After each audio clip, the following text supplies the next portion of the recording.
Hello दोस्तों, इस video में हम माता का अंचल पाठ की व्याख्या समझेंगे। तो देर न करते हुए शुरू करते हैं माता का अंचल पाठ की व्याख्या। तो बच्चों, ये पाठ जो है वो शिव पूजन सहाय जी के द्वारा लिखा गया है, जिसमें लेखक ने माँ के साथ एक अद्भुत लगाव को दर्शाया है। माता के साथ जो एक बच्चे का लगाव होता है वो किस तरीके से होता है वो इस पाठ में बिल्कुल बताया गया है। इस पाठ में गाँव का कल्चर, गाँव की संस्कृति का भी वर्णन किया गया है। तो शुरू करते हैं। तो शुरुआत यहाँ से होती है, जहाँ लड़कों का संग तहाँ बाजे मृदंग, जहाँ बुढ़ों का संग तहाँ खर्चे का तंग। मृदंग होता है, मृदंग मतलब एक वाद्य यंत्र। ठीक है, तो इसका मीनिंग क्या निकलेगा कि जहाँ वही लड़कों का साथ होता है यानी मौज मस्ती होती है, वहां बहुत मजे होते हैं, खुशियां होती हैं, ढोल नगाड़े बजते हैं। ठीक है, जहाँ बुद्धों बुद्धों का संग तहाँ खर्चे का तंग, और जहाँ बड़े बुजुर्गों होते हैं वहां तो खर्चे की तंगी रहती है कि भाई ये आना है वो आना है, तो इसी में मन उलझा रहता है। हमारे पिता तड़के उठकर निपट नहाकर पूजा करने बैठ जाते थे। तो यहाँ लेखक कह रहा है, कथाकार जो इसमें बनाया है वो है, उनका नाम था तारकेश्वर। ठीक है, तारकेश्वर जो है अपने पिताजी के साथ उनका बहुत लगाव होता है। तड़के मतलब बहुत सुबह, तड़के मतलब बहुत सुबह, तड़के का मतलब यहाँ पर है बहुत सुबह। तो पिताजी है जो तारकेश्वर जी होते हैं, उनके पिता सुबह उठकर नहा धोकर पूजा करने बैठ जाते हैं। और जो तारकेश्वर जी होते हैं वो बचपन से ही उनके बहुत करीब होते हैं। माता से केवल दूध पीने तक का नाता था। सिर्फ अपनी माता के पास जो है वो दूध पीने के लिए वो जाते हैं, बाकी पूरा टाइम वो घर के बाहर चबूतरे पर बैठे रहते हैं। बैठक में ही वो सोते भी हैं अपने पिताजी के साथ। वह अपने साथ ही हमें उठाते और साथ ही नहला धुलाकर पूजा पर बिठा देते। हम भभूत का तिलक लगा देने के लिए उनको दिक करने लगते थे। दिक है ना, तो यहाँ पर दिक का मतलब क्या हो जाएगा, गुस्सा करने लगते थे, है ना, गुस्सा करने लगते थे। तो लेखक कह रहे हैं कि जो तारकेश्वर जी थे, वे उनके पिताजी पूजा के समय भी उन्हें अपने पास बिठाते थे, अपने साथ ही लिटाते थे। और सिर्फ वो माता के पास अंदर किस लिए जाते थे, दूध पीने के लिए। कुछ हंसकर, कुछ झुल्लाकर, कुछ डांट कर वह हमारे चौड़े लिलार, लिलार का मतलब होता है मस्तक, लिलार मतलब माथा में त्रिपुंड कर देते थे। त्रिपुंड मतलब टीका होता है, तीन जो है आड़ी तिरछी रेखाएं खींचकर एक जो है टीका लगाया जाता है, उसको कहते हैं त्रिपुंड। हमारे लिलार में भभूत खूब लगती थी, हमारे लिलार में भभूत खूब लगती थी। सिर में लंबी लंबी जटाएं थी, भभूत रमाने से हम खासे बम भोला बन जाते थे। पिताजी हमें प्यार से भोलानाथ कहकर पुकारा करते, पर असल में हमारा नाम था तारकेश्वर नाथ। हम भी उनको बाबूजी कहकर पुकारते और माता को मैया, यानी जो तारकेश्वर नाथ जी थे वह अपने पिताजी को बाबूजी कहते थे और माता को मैया कहते थे। और जब वो उनके जो है मस्तक पर भभूत लगा दी जाती थी, टीका लगा दिया जाता था, तो एकदम वो शिव जी की तरह दिखने लग जाते थे, छोटे से प्यारे प्यारे शंकर जी। जब बाबूजी रामायण का पाठ करते तब हम उनकी बगल में बैठे बैठे आईने में अपना मुंह निहारा करते थे। जब वह हमारी ओर देखते तब हम कुछ लजा कर और मुस्कुरा कर आईना नीचे रख देते थे, वह भी मुस्कुरा पड़ते थे। पूजा पाठ कर चुकने के बाद वह राम राम लिखने लग जाते।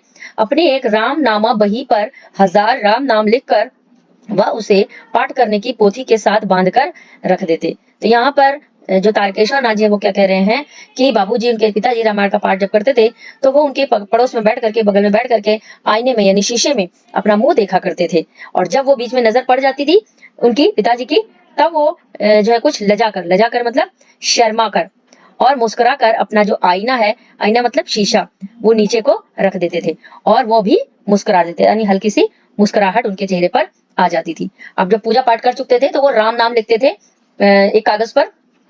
तो एक मतलब एक कॉपी टाइप की होती थी, वही जिसको बोलते हैं रामनामा वही। तो उस पर जो है वो राम नाम लिखते थे। 1000 राम नाम लिखकर वो उसे पाठ करने की पोथी जो होती थी, रामायण की पोथी, उसके साथ बांध करके रख देते थे।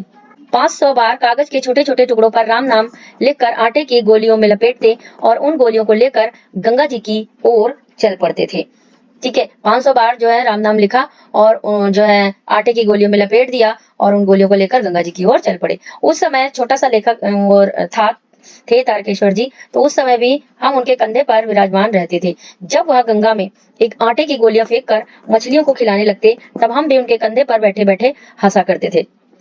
जब वह मछलियों को चारा देकर घर की ओर लौटने लगते, तब बीच रास्ते में झुके हुए पेड़ों की डालों पर हमें बिठाकर झूला झुलाते।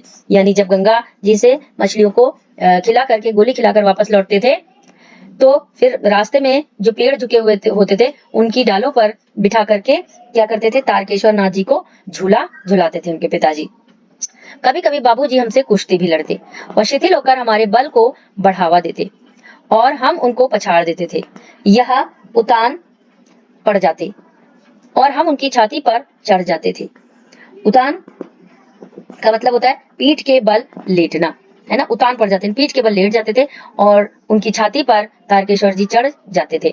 जब हम उनकी लंबी लंबी मूछें उखाड़ने लगते तब वह हंसते हंसते हमारे हाथों को मूछों से छुड़ाकर उन्हें चूम लेते थे। फिर जब से हमें खट्टा और मीठा चुम्मा मांगते तब हम बारी बारी से अपना बायां और दाहिना गाल उनके मुंह की ओर फेर देते थे। बाएं का खट्टा चुम्मा लेकर जब वो दाहिने का मीठा चुम्मा लेने लगते तब अपनी दाढ़ी या मूछ हमारे कोमल गालों पर गड़ा देते और हम झुंझलाकर फिर उनकी मूछ नोचने लग जाते। जैसे एक पिता अपने बच्चे को प्यार करता है जब वो छोटा होता है, उसी तरीके से तारकेश्वर नाथ जी के जो पिताजी थे उनको बहुत ही लाड़ और प्यार करते थे। उनके साथ हंसते हंसते जब हम घर आते तब उनके साथ ही हम उनके चौके पर खाने बैठते थे। चौके मतलब किचन, रसोई, खाना खाने का स्थान। वह हमें अपने हाथ से फूल के एक कटोरे में गोरस और भात सान कर खिलाते थे। जब हम खाकर अफर जाते मतलब खाने में परफेक्ट हो जाते, यानी पेट भर जाता, तब मैया मतलब माता थोड़ा और खिलाने के लिए हट करती मतलब जिद करती। वह बाबूजी से कहने लगती, आप तो 4-4 दाने के कौर बच्चे के मुंह में देते हैं, इससे वह थोड़ा खाने पर भी समझ लेता है कि हम ज्यादा खा गए। आप खिलाने का ढंग नहीं जानते मतलब खान खिलाने का तरीका नहीं जानते। बच्चे को भर मुंह कौर खिलाना चाहिए, यानी भर मुंह कौर मतलब मुंह भर के, यानी ढेर सारा खाना एक कौर में खिलाना चाहिए। जब खाएगा बड़े बड़े कौर तब पाएगा दुनिया में ठौर, ठौर मतलब स्थान। जब बड़े बड़े कौर खाकर वो हट्टा कट्टा मोटा होगा तब वो दुनिया में उसका कोई स्थान बन जाएगा। ऐसा तारकेश्वर नाथ जी की माँ कहती थी। वो कहती थी, देखिए मैं खिलाती हूँ, मर्दुए क्या जाने बच्चों को कैसे खिलाना चाहिए। मर्दुए मतलब मर्द क्या जाने कि बच्चों को कैसे खिलाना चाहिए। और महतारी मतलब माता के हाथ से खाने पर बच्चों का पेट भी भरता है। ये कहकर वो थाली में दही भात लेती और अलग अलग तोता, मैना, कबूतर, हंस इनके नाम से एक और बनाकर खिलाती कि भाई ये तोता है, एक और खिलाती कहती ये तोता है, दूसरा का और ये मैना है, ये कबूतर है, ये हंस है, जल्दी जल्दी खा लो नहीं तो ये सारे पक्षी उड़ जाएंगे, है ना। पर हम उन्हें इतनी जल्दी उड़ा जाते थे कि उड़ने का मौका नहीं मिलता था।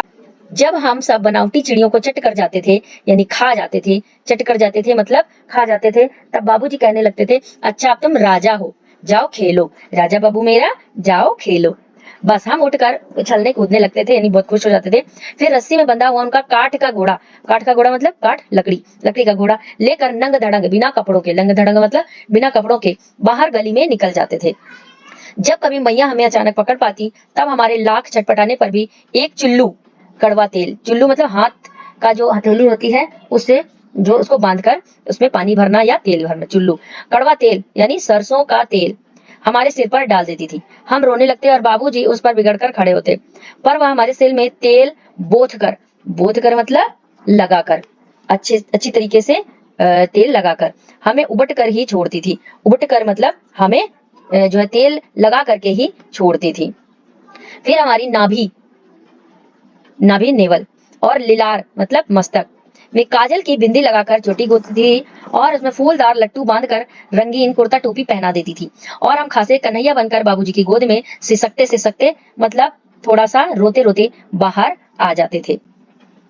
बाहर आते ही हमारी बाट जोड़ने वाला मतलब रास्ता जो बाहर देखते हैं, बालकों का एक झुंड, है ना। उसकी जो घर के अंदर जब तारकेश्वर नाथ जी छोटे थे तो घर के अंदर उनकी माता उनके बालों में जब तेल लगाती थी तो बाहर जो है जो लड़के होते थे वे वेट करते थे, इंतजार करते थे, और जब बाहर आते तो उनको बालकों का झुंड मिल जाता। हम उन खेल के साथियों को देखते सिसकना भूल, यानी रोना भूल कर, जो उनके दोस्त थे उनको देखकर रोना भूल कर बाबूजी की गोद से उतर पड़ते और अपने हमजोलियों मतलब अपने साथ के लड़कों के दल में मिलकर तमाशे करने लग जाते। तमाशे भी ऐसे वैसे नहीं, तरह तरह के नाटक, चबूतरे का एक कोना ही नाटक घर बनता था। बाबूजी जिस चौकी पर बैठकर नहाते थे वही रंगमंच बनती, रंगमंच मतलब स्टेज। उसी पर सरकंडे के खंभों पर कागज का चंदोआ मतलब छोटा सा शामियाना मतलब एक तरीके का टेंट तान कर मिठाइयों की दुकान लगाई जाती उसमें चिलम के खोचे पर कपड़े के थालों में ठेले के लड्डू, पत्तों की पूरी कचौरियां। अब ये सब नकली बना के लेखक जो तारकेश्वर जी थे वो खेलते थे। गीली मिट्टी की जलेबियां बनाई जाती थी, फूटे घड़े के टुकड़ों के बताशे बनाए जाते थे और ये सब मिठाइयां जो है वो वहां पर सजाई जाती। ठीकरों के बटकरे और जस्ते के छोटे छोटे टुकड़ों के पैसे बनाए जाते। हम लोग खरीदार और हम ही लोग दुकानदार। बाबूजी भी दो दो चार गोरखपुरिये पैसे खरीद लेते थे। यानी ये सब जो तारकेश्वर जी जब छोटे थे तो इस तरीके के खेल वो खेलते थे। थोड़ी देर में मिठाई की दुकान बंद हो जाती थी और क्या करते थे लोग, घरौंदा बनाते थे। छोटा सा घर, धूल की मेड़ दीवार बनती और तिनकों का छप्पर, दातून के खंबे बनाए जाते, दियासलाई की पेटियों के किवाड़ मतलब दरवाजे, घड़े के मुहड़े की चूल्हा चक्की बनाई जाती, दिए की कढ़ाई बनाई जाती और बाबूजी की पूजा वाली आचमनी कलछी, जिससे पूजा करते थे, आचमन करते थे, वो कलछी बनती थी। पानी के घी, धूल के पिसान, पिसान मतलब आटा, और बालू की चीनी बनती थी। से हम लोग ज्योनार बनाते थे। ज्योनार मतलब दावत यानी भोज का सामान तैयार करते थे। हम ही लोग ज्योनार करते यानी सभी लोग मिलकर के ज्योनार करते यानी दावत करते और हम ही लोगों की ज्योनार बैठती थी।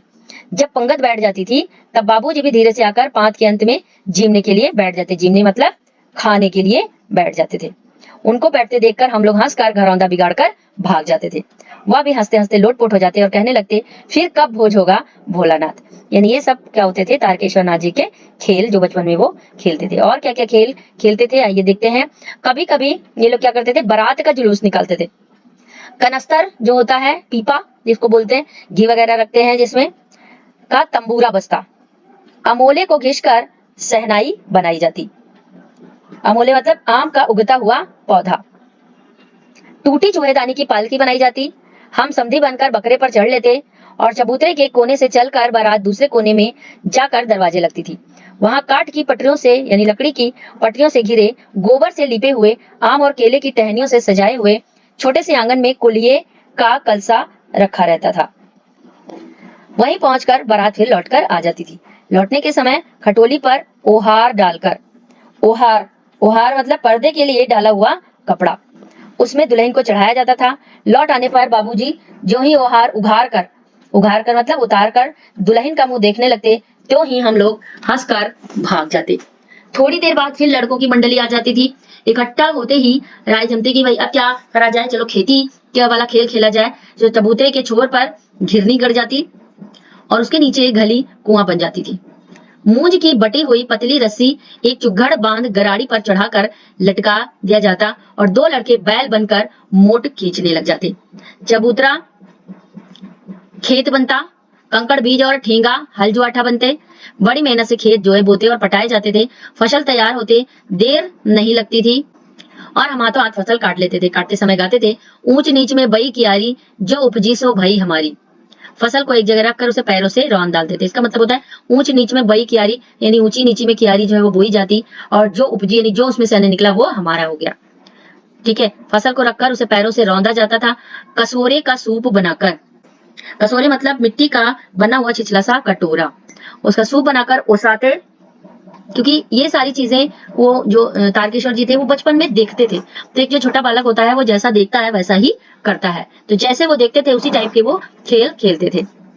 मिट्टी के दिए की तराजू बनाए जाते और फिर सारा जो राशन था, जो अनाज होता था वो उस पर तौला जाता था।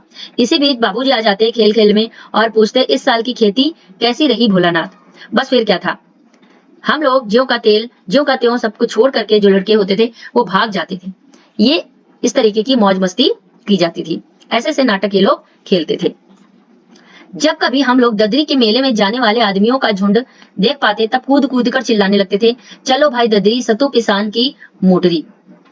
अगर किसी दूल्हे के आगे जाती हुई ओहारदार पालकी देखते तब खूब जोर से चिल्लाने लगते थे।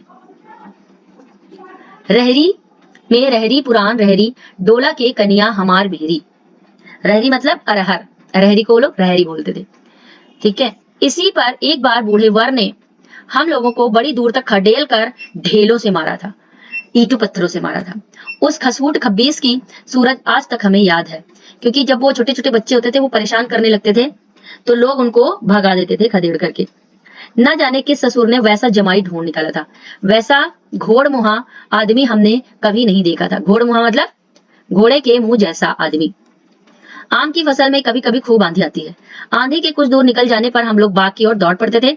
वहीं चुन-चुन कर घुले-घुले गोपी आम चाबते थे। चाबते थे मतलब चबाते थे। एक दिन की बात है, आंधी आई और पट पड़ गई। आकाश काले-काले बादलों से ढक गया, मेघ गरजने लगी। मेघ मतलब बादल। बिजली कौंधने और ठंडी हवा सनसनाने लगी, पेड़ झूमने और जमीन चूमने लगे, यानी आंधी आने लग गई। एक पैसा की लाई बाजार में चितराई, बरखा उधरे बिलाई, लेकिन बरखा ना रुकी। बरखा मतलब बारिश नहीं रुकी, और मूसलाधार पानी भी होने लगा। मूसलाधार मतलब बहुत ही तेज बारिश होने लगी। हम लोग पेड़ों की जड़ से धड़कर सट गए, जैसे कुत्ते के कान में अंठई चिपक जाती है। अंठई मतलब कुत्ते के शरीर में चिपके रहने वाले जो छोटे छोटे कीड़े होते हैं। वैसे ही ये जो बच्चे थे खेल रहे थे, तो बारिश होने पर क्या हुआ, ये लोग पेड़ों की जड़ से चिपक गए।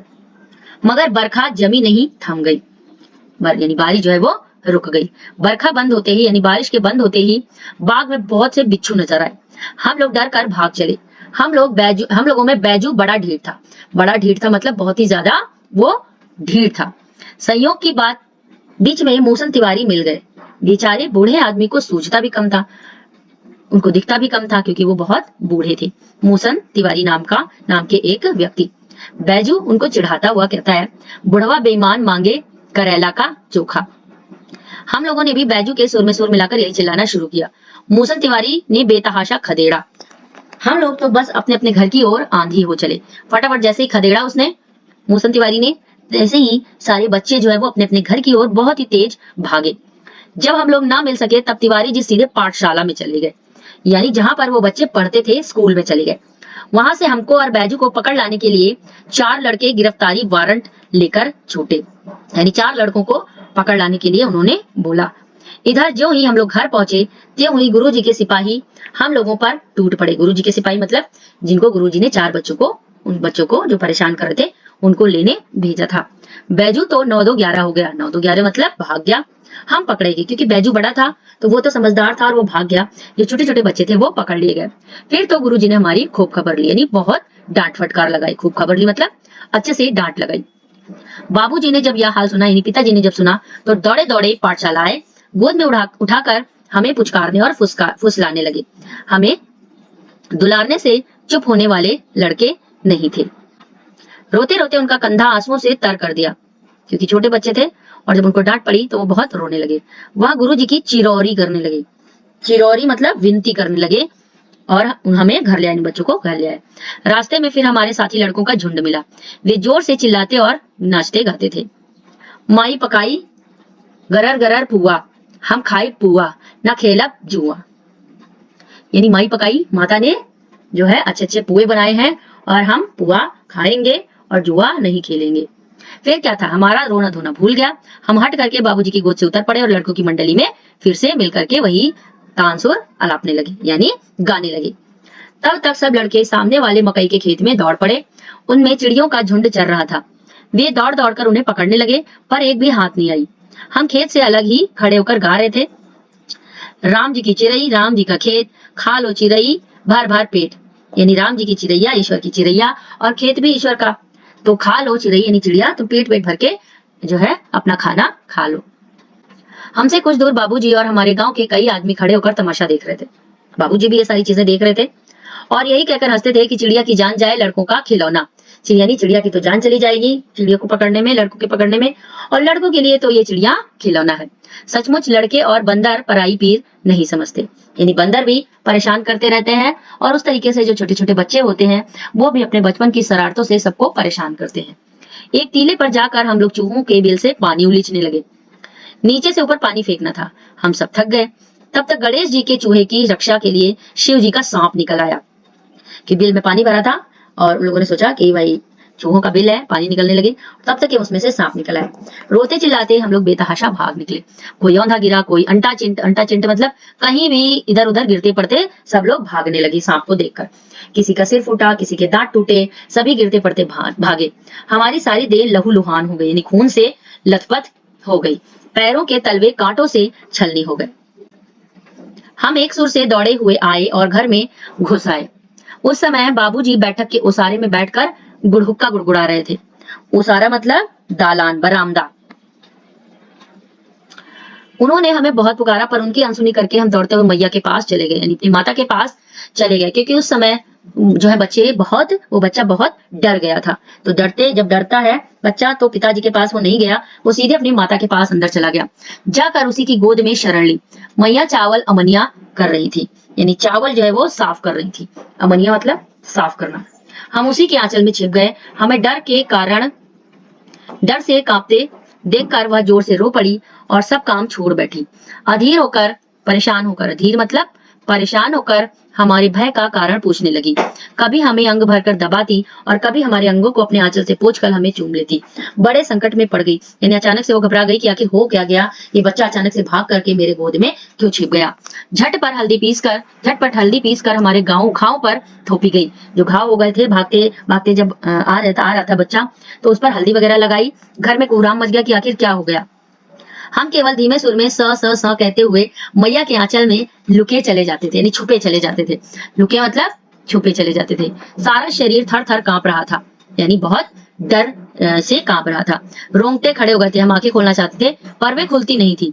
हमारे कांपते हुए होठों को मैया बार बार निहार कर रोती और बड़े लाड़ से मतलब प्यार से हमें गले लगा लेती थी।